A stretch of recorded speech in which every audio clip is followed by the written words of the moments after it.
The temple doors groan shut, sealing away the world outside. The city of Thebes sleeps, but deep within the sacred walls of Karnak, the priests of Amun prepare for a ceremony whispered about in hushed tones. Candles flicker, shadows stretch across hieroglyph-covered walls, and somewhere in the darkness, a forbidden act begins. To the people of Egypt, these men were God's chosen servants. But behind closed doors, were they something else entirely? This is the story the sands of Egypt never wanted to reveal. The story of whispers and scandal, of power cloaked in ritual, and of depravity hidden beneath the veneer of purity. Tonight we open the sealed doors of ancient Egypt's most secretive order, the High Priests of Amun. For over 1,000 years, Amun was not just a god, he was the god.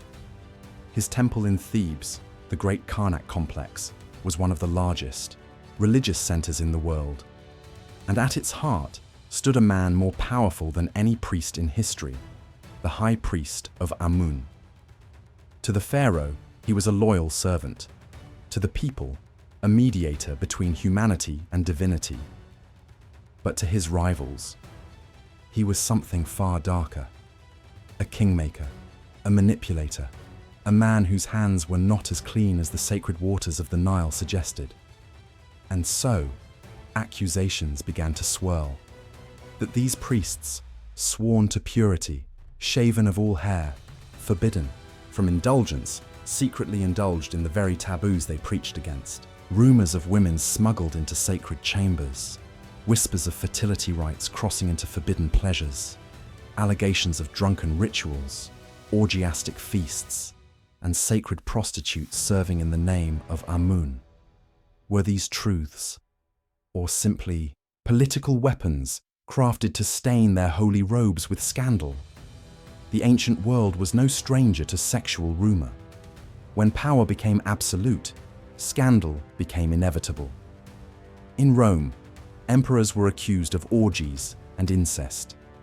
In medieval Europe, popes were painted as depraved. And in Egypt, it was the High Priests of Amun, men who wielded wealth, armies, and divine authority, who became the target of whispered depravity. But to understand the alleged sins, we must first step inside the world of the priests themselves. Imagine walking through Thebes in 1100 BCE. Towering obelisks pierce the sky, colossal statues of Amon loom above, and the smell of incense hangs thick in the air. Inside Karnak, the priests purify themselves with ritual baths, shave their bodies, and don immaculate linen. To the outsider, it was a world of discipline, devotion, and restraint. And yet, it is always in the shadows of purity where darkness festers. Because where there is absolute power, there is always temptation.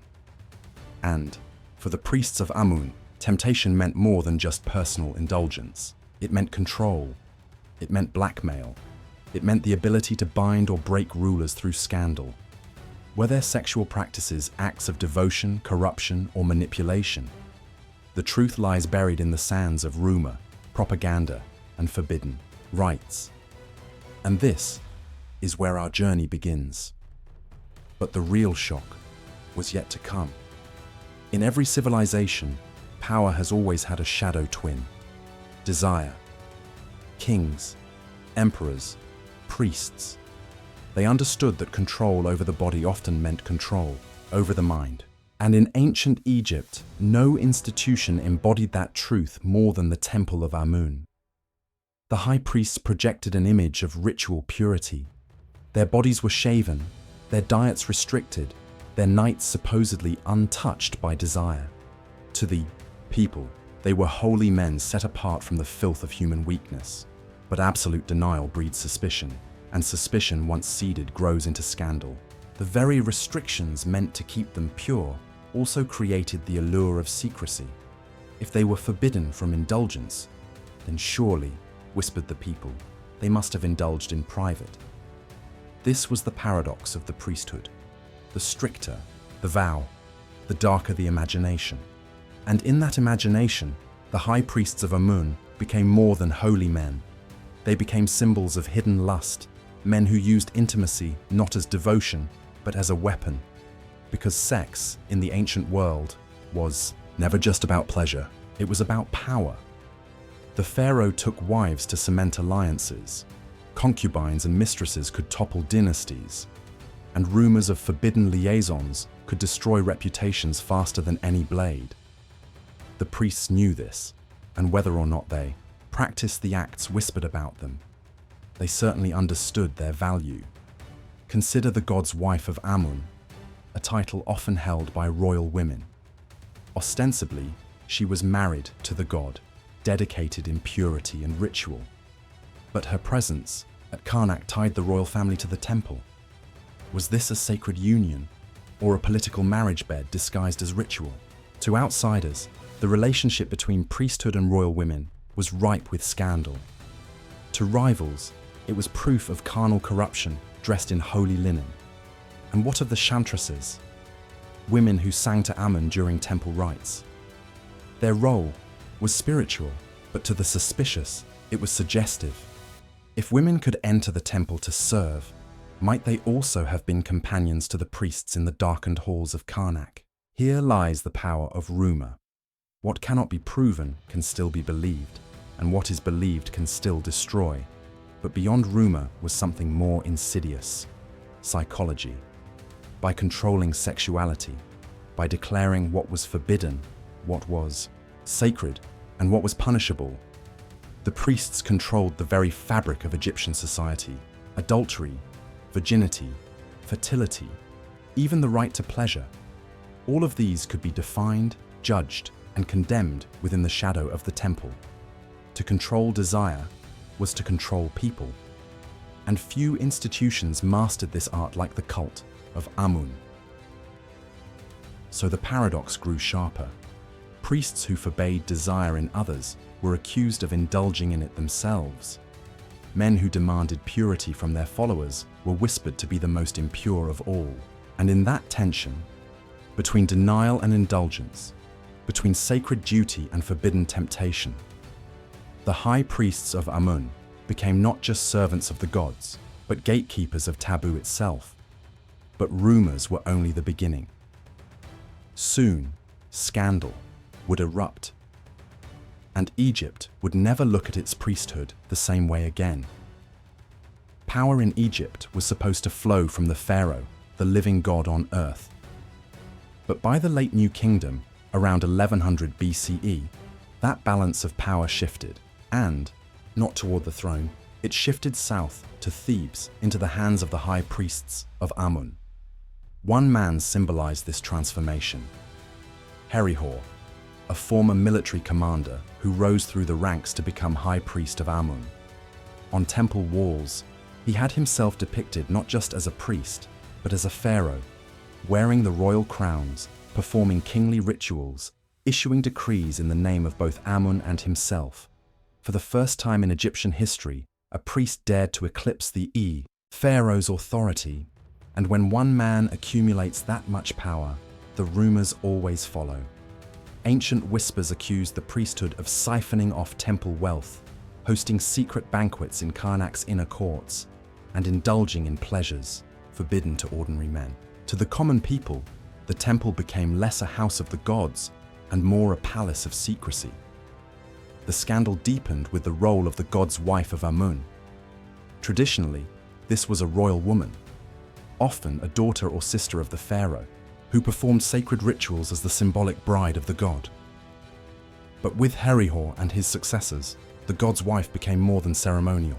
Her status gave the priesthood a direct link into the royal family, and rumors claimed these sacred marriages blurred the lines between holy union and worldly desire. Were these women truly celibate, living as divine vessels, or did their proximity to the high priests create opportunities for more intimate liaisons? No record openly admits such acts. But rival factions, desperate to tarnish the priesthood, spread the idea that Amun's sacred brides were not untouched, but compromised. In a society that prized female chastity and ritual purity, such an accusation was devastating. This was not the first time sexuality was weaponized in Egypt. Centuries earlier, Queen Hatshepsut was slandered as a woman who usurped kingship through unnatural ambition. Pharaoh Akhenaten, who elevated the sun disk Aten above Amun, was mocked by later scribes as effeminate and perverse.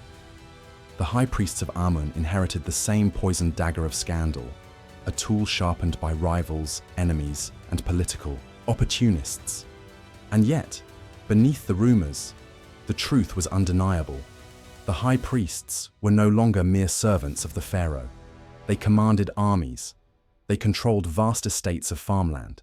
They hoarded gold from temple offerings.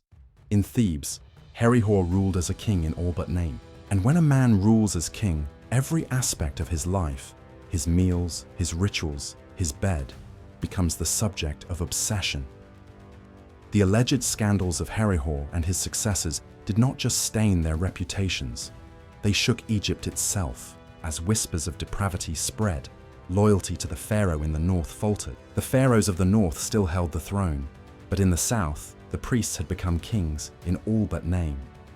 With wealth pouring into Karnak, they controlled armies, land, and the loyalty of the people.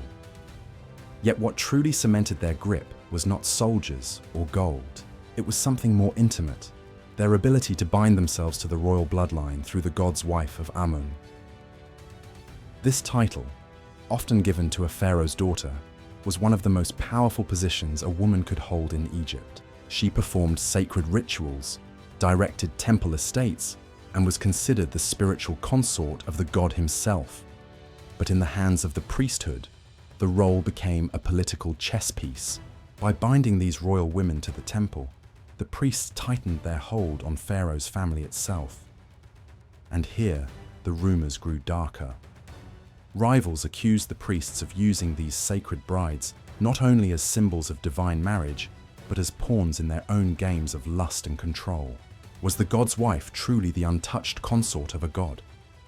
Or was she a mortal woman, ensnared in the ambitions of men who cloaked desire in the veil of ritual? The line between sanctity and scandal blurred, and in that blur, political power thrived. Beyond the temple, seduction became a weapon of intrigue. Court mistresses, servants, and singers, women who might otherwise be dismissed as ornaments, suddenly became figures of immense influence. A whispered word in the right ear, a promise behind closed doors could topple alliances or create new ones. To accuse an enemy of taking the wrong lover or of violating the sanctity of temple vows was to unleash a scandal that could strip them of legitimacy. The priests understood this game well. By casting themselves as the guardians of morality, they could weaponize accusations of sexual corruption against others, while shielding themselves behind the same purity laws they were accused of breaking. It was hypocrisy sharpened into a political tool. But in playing this game, they also invited danger. In societies across history, from Rome to medieval Europe, those who wielded sex as power often found themselves trapped by it. A mistress could turn traitor.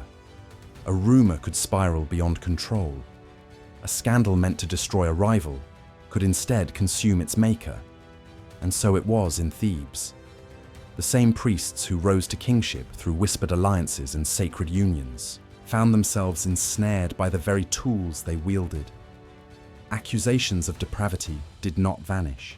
They multiplied, whispered among soldiers, servants, and enemies, waiting for their moment to strike. Because in Egypt, as in every empire, lust and power were inseparable. And for the high priests of Amun, this dangerous marriage of sex and politics would soon push them toward a breaking point. For the ordinary Egyptian, life was harsh, simple, and dictated by the Nile. Farmers bent their backs in the fields. Artisans carved stone for monuments they would never own, and slaves labored in silence. Their world was one of survival. Yet even in the mud brick houses of common people, whispers of the priests' forbidden practices traveled like smoke on the wind. To them, the high priests of Amun were distant, untouchable men. They wore fine linen, walked in gilded halls, and claimed to speak the words of the gods. But while they preached purity, the people could not help but notice the rumors. Secret banquets behind temple walls, women escorted into the sacred precincts under cover of night, the god's wife of Amon, living not as a divine bride, but as a mortal woman entangled in power. For the commoner who risked punishment for adultery, who could be whipped, fined, or cast out for breaking sexual taboos, such rumors were more than scandal. They were proof of double standards. The elite demanded purity from the poor, while allegedly wallowing in indulgence themselves. Marriage among the common people was a partnership of survival. A wife kept the household running, raised children, and often worked the fields. Fidelity was expected, and adultery was harshly judged, especially for women. Yet in the temples, it was said, chastity was a mask. Priests shaved their bodies, abstained from meat and alcohol in public, and proclaimed their holiness. But behind closed doors, suspicion claimed, they lived by a different code. Then there were the women of the temple, the chantresses of Amun, who sang in rituals, and the weavers who produced linen for offerings. To the people, these women straddled a dangerous line. Were they truly holy servants, or were they secretly mistresses, concubines or pawns in games of seduction? The truth mattered less than the perception, and the perception was enough to stain reputations. This cultural hypocrisy echoed across the centuries. In Rome, the Vestal virgins were punished by death for even the hint of impropriety, yet emperors indulged openly. In medieval Europe, peasants were forced into rigid moral codes, while rumors of papal orgies filled the streets. In Thebes, the story was no different. The priests demanded restraint from their flock, while rumors painted them as the most unrestrained of all. For the people, the impact was psychological. They began to see the priesthood not as holy intercessors, but as hypocrites, men who grew rich off offerings and lived by a code of secrecy. Distrust festered. And when distrust festers among the masses, authority begins to crumble. Still, the people dared not speak too loudly. A stray accusation against a priest could mean exile, imprisonment, or worse. So the gossip lived in whispers. In the marketplace, over cooking fires, along the riverbanks, the commoners could not stop the priests, but they could judge them in silence. And slowly, that silent judgment turned into a cultural shift, one that would erupt when scandal finally went too far. Because if the people lost faith in their priests, then the very foundation of Egyptian society, religion itself, was at risk of collapse. For most Egyptians, life was lived far from the gilded halls of Karnak. Theirs was a world of mud brick homes, flooded fields, and daily toil under the sun. Marriage was practical, a union of labor and survival. Fidelity was expected. A husband might take another partner discreetly, but a wife caught in adultery risked public disgrace, financial ruin, even exile. The moral codes were clear and punishments swift. And yet, those same farmers, artisans, and servants looked up at the towering walls of the temple and heard rumors that the men inside, the very men who dictated purity laws, lived by another code entirely. That the high priests of Amun, shaven and spotless in public, indulged in shadows behind sacred doors.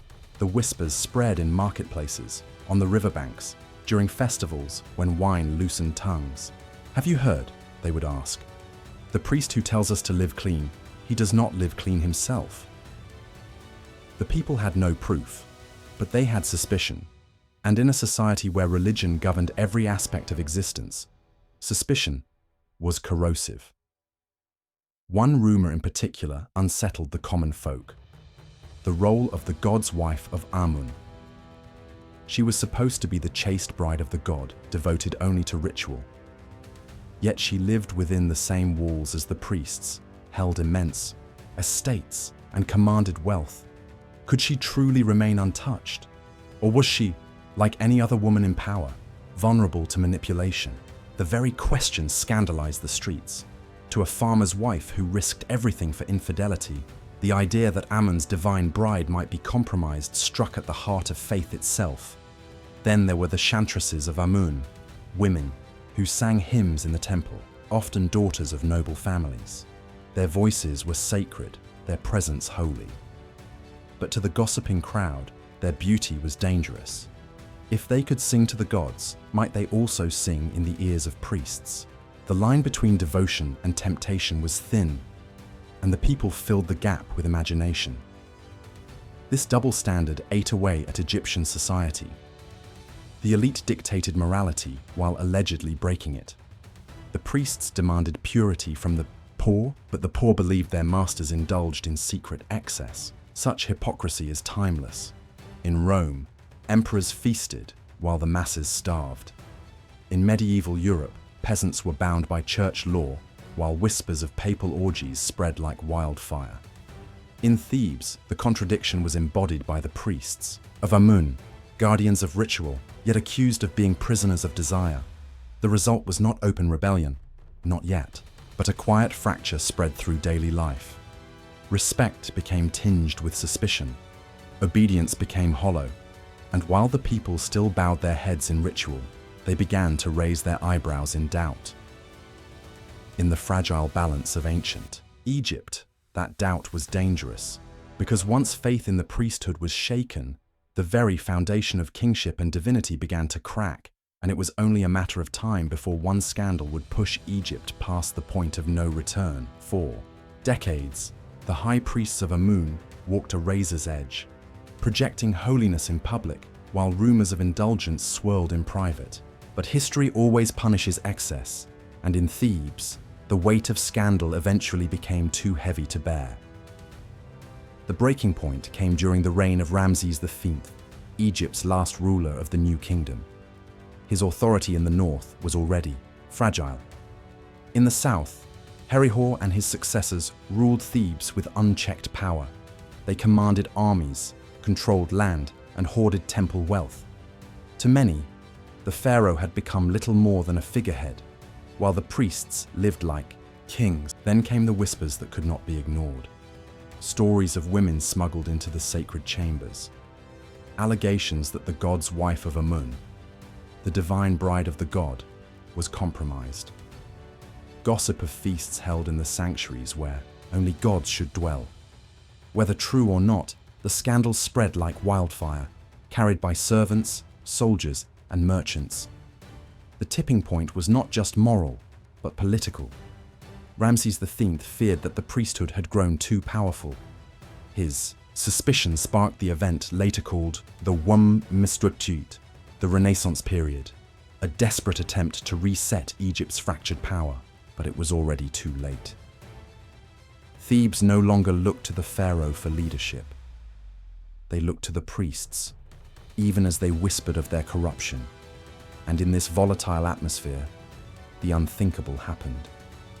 A conspiracy was uncovered, within Thebes itself, one that targeted not Pharaoh, but the very heart of Amun's cult. Records known as the Harem Conspiracy Papyri tell us of plots, betrayals, and executions. While the papyri focus on an attempt to assassinate Ramses III decades earlier, their echoes rang in Ramses V's reign. The message was clear. The royal court and the priesthood were both rotting from within, consumed by lust, greed, and ambition. The scandal was no longer a whisper. It was a weapon. Factions accused each other of moral corruption, of broken vows, of defiling sacred spaces. Soldiers muttered about priests living in decadence while their wages went unpaid. Commoners grumbled that the gods had abandoned Egypt, that the Nile's floods grew weaker because purity had been broken in Karnak itself. Then came open fracture. Egypt split into two spheres, the pharaoh in the north and the high priests of Amun in the south. For the first time in centuries, the divine kingship was no longer absolute, and the people, once united under the pharaoh's godlike aura, were divided by suspicion. The consequences were devastating. Trade routes faltered, confidence in leadership collapsed, and Egypt, the empire of pyramids and pharaohs, entered its long decline. The priests had achieved the unthinkable. They had usurped the power of kings. But in doing so, they planted the seeds of their own downfall. For when a priesthood becomes a monarchy and a sanctuary becomes a palace, faith becomes fragile. And once faith shatters, no crown nor temple can endure. But the true price of scandal was still to come, because what began as whispers in Thebes would echo across centuries, staining the memory of Egypt's priesthood forever. When whispers turn into weapons, when scandal becomes the language of politics, the consequences echo far beyond the temple walls. For the high priests of Amun, their rise to power was meteoric, but their fall would reshape Egypt for centuries. With Thebes under priestly rule and the north clinging to Pharaoh's crumbling authority, Egypt fractured. The once mighty empire that had raised the pyramids and conquered distant lands now staggered under the weight of division.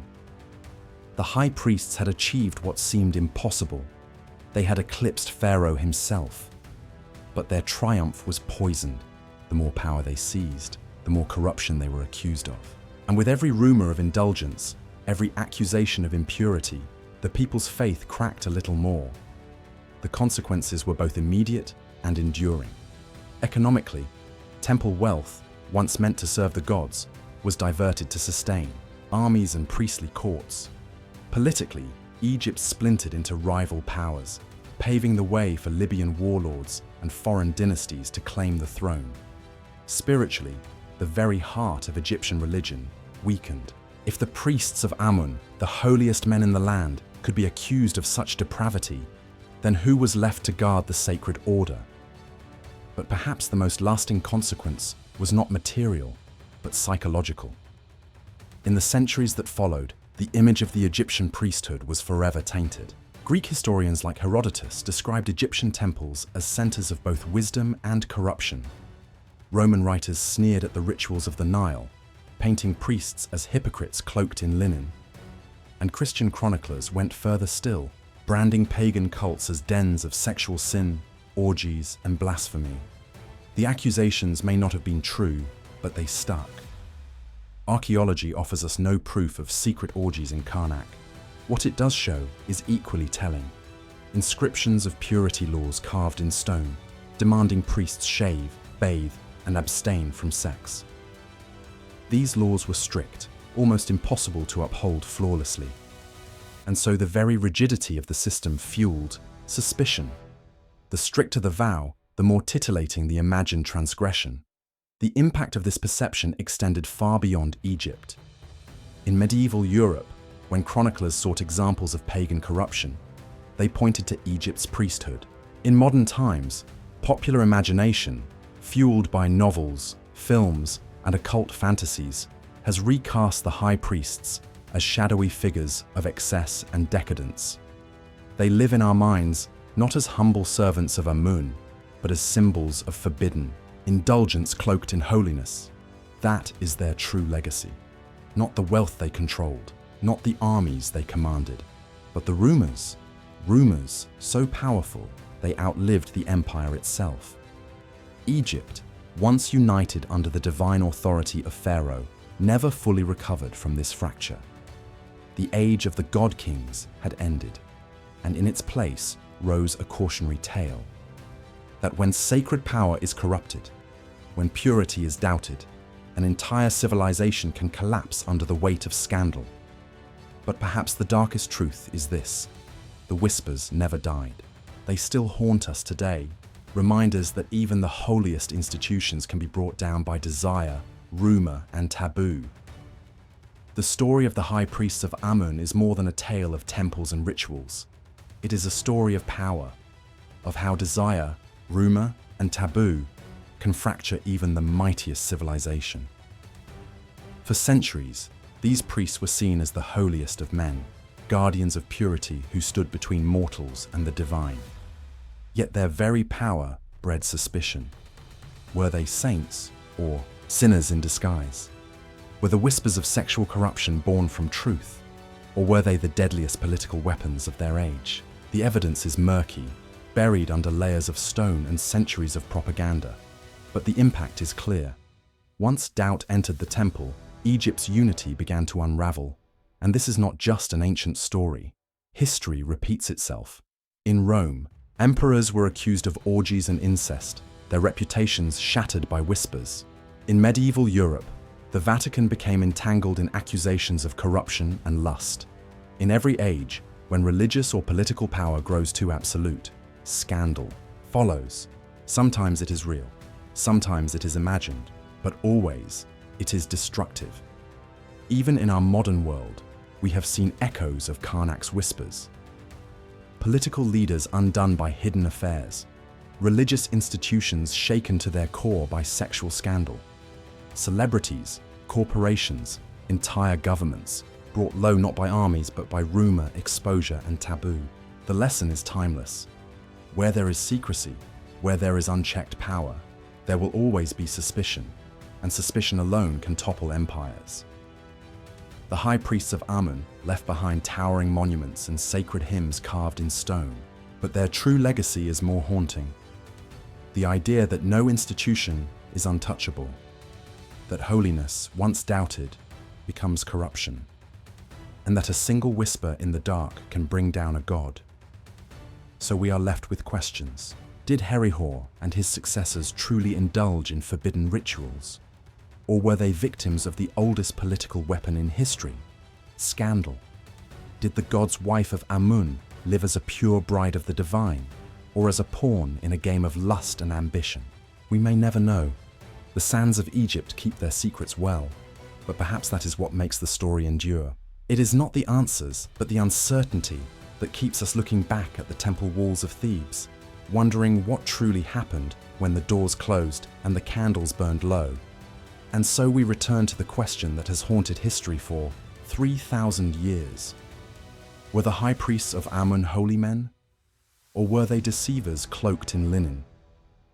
The truth may be buried forever, but the whispers remain. What other secrets still lie hidden beneath the sands of time? And when they are uncovered, will we be ready to face them?